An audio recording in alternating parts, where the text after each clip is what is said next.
कर्मण्यवाधिकारस्ते मा फलेषु कदाचन మా కర్మ ఫలహేతుర్భుః మా తే సంగోస్త్వ కర్మణి.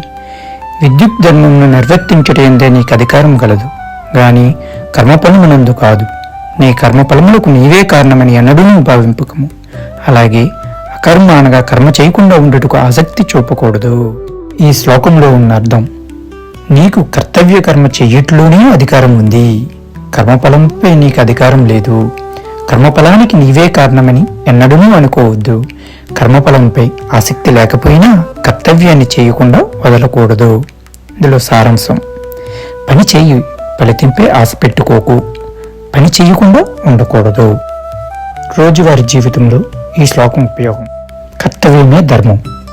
మనం ఏ పని చేసినా అది మన కర్తవ్యంగా భావించి చేయాలి. అనగా చేయవలసిన పని చేయాలి. చదువుకోవడం, ఉద్యోగం చేయడం, సేవ చేయడం వంటివి మన కర్తవ్యాలు. వాటిని శ్రద్ధగా చేయాలి. ఫలంపై అధికారం లేదు. ఫలితం మన చేతిలో ఉండదు. అది కాలం, పరిస్థితులు, దైవ సంకల్పం వంటివి నిర్ణయిస్తాయి. అనగా ఫలంపై మక్కువ వద్దు.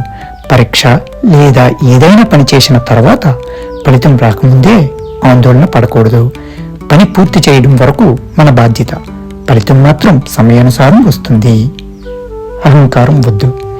నేనే ఫలితానికి కారణం అనే భావన కలిగించరాదు. అనగా నేనే చేశాను కాబట్టి ఇది వచ్చింది అనే భావనను వదిలివేయాలి. అలసత్వం వద్దు. ఫలితం మన చేతిలో లేదని పని చేయకుండా ఉండడం కూడా తప్పు. అనగా ఫలితం మన చేతిలో లేదు కాబట్టి ఎందుకు పని చేయాలి అని పని చేయడం మానేయరాదు. మొత్తం మీద శ్లోకార్థం, శ్రద్ధగా పనిచేయి, ఫలితం గురించి ఆందోళన చెందకు అని ఈ శ్లోకం మనకు నేర్పుతుంది. కర్మణ్యవాధికారస్తే మా ఫలేషు కదాచన మా కర్మ ఫలహేతుర్భుః మా తే సంగోస్త్వ కర్మణి.